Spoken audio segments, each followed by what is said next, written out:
في تفاصيل، بعثت الجامعة الملكية المغربية لكرة القدم برسالة إلى الكونفدرالية الإفريقية لكرة القدم تحتج من خلالها على أخطاء التحكيم خلال المباراة التي جمعت الأحد فريقي الزمالك المصري ونهضة بركان، وانتهت بفوز الفريق المصري بالضربات الترجيحية.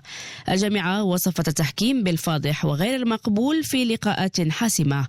حكم المباراة الإثيوبي أساء تطبيق القانون أثناء تنفيذ الضربات الترجيحية التي حسمت النتيجة. نستمع لتعليق أسامة براوي المحلل الرياضي، حاورته حليمة ياسني.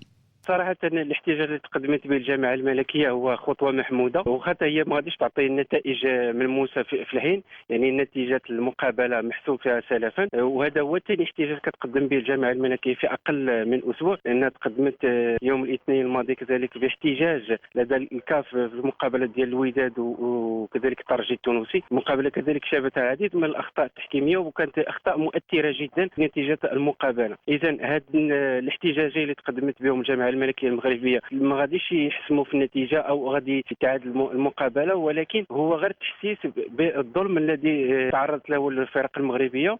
هذه ماشي المرة الثانية، عدة مرات هذا العام سواء الفرق ديال الرجاء وكذلك الحسيد أكريت هما تعرضوا إلى الظلم التحكيمي. الجامعة الملكية تريد فقط إسماع صوتها لكي تتفادى الظلم التحكيمي في المرات القادمة، يعني في المواسم القادمة، بأنه الصوت المغربي كذلك مسموع داخل الدوائر بالكاف. صراحة هذه الأخطاء التحكيمية إذا لاحظنا دائما تكون في مواجهتنا ضد الفرق المصرية والتونسية. يعني نعرف أن المصريون والتونسيين يتحكمون في دواليب الكاف منذ ثمانينات القرن الماضي، يعني الأعضاء نافذون ما زالوا هناك في دواليب الكاف. يلزم نوع من التوازن حتى لا يهضم الحق المغربي.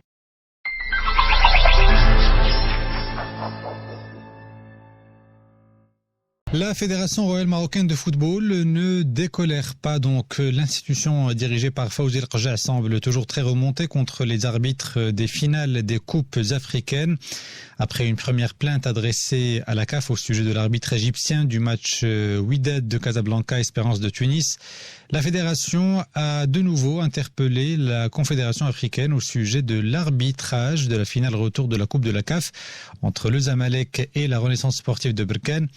Dans sa lettre, la fédération déplore une mauvaise interprétation et application des lois du jeu par l'arbitre du match dans l'épreuve des tirs au but. La fédération précise que le portier du Zamalek devait être expulsé par l'arbitre au cours de cette séance. Le gardien avait quitté sa ligne de but lors de l'exécution d'un penalty, ce qu'interdit le règlement. Et la fédération estime donc qu'il devait recevoir un carton jaune, synonyme d'expulsion, car ayant déjà été averti durant le match. Alors pour Oussama Braoui, expert en sport et analyste sportif, le Maroc tape du poing sur la table en fait pour se prémunir à l'avenir contre d'éventuelles erreurs dans les prochaines compétitions, et notamment lors du match retour de la finale de la Ligue des Champions. On l'écoute. C'est la deuxième protestation de la FRMF en moins d'une semaine. Certes que les deux protestations ne vont pas influencer sur le résultat des deux matchs. Ça veut dire le Wydad contre le Tarji, Berkane contre le Zamalek, mais ça va au moins lancer un coup de gueule et se faire entendre dans les rouages de la CAF, pour que les clubs marocains, dorénavant, soient protégés contre l'injustice arbitrale. À mon avis, c'est une action dans le but de prendre des précautions contre une éventuelle injustice dans les prochaines échéances. Il ne faut pas oublier aussi que la sélection marocaine prendra part prochainement à la CAN dans moins d'un mois. Donc on peut dire que la FRMF est dans le but d'éviter des mauvaises surprises du corps arbitral. Quand on voit les membres de la CAF, les membres éminents depuis les années 80, c'était toujours des Tunisiens, des Égyptiens. Donc ils ont toujours une influence sur le corps arbitral, et les Égyptiens et aussi les Tunisiens, ils savent très bien manipuler la CAF et aussi les arbitres.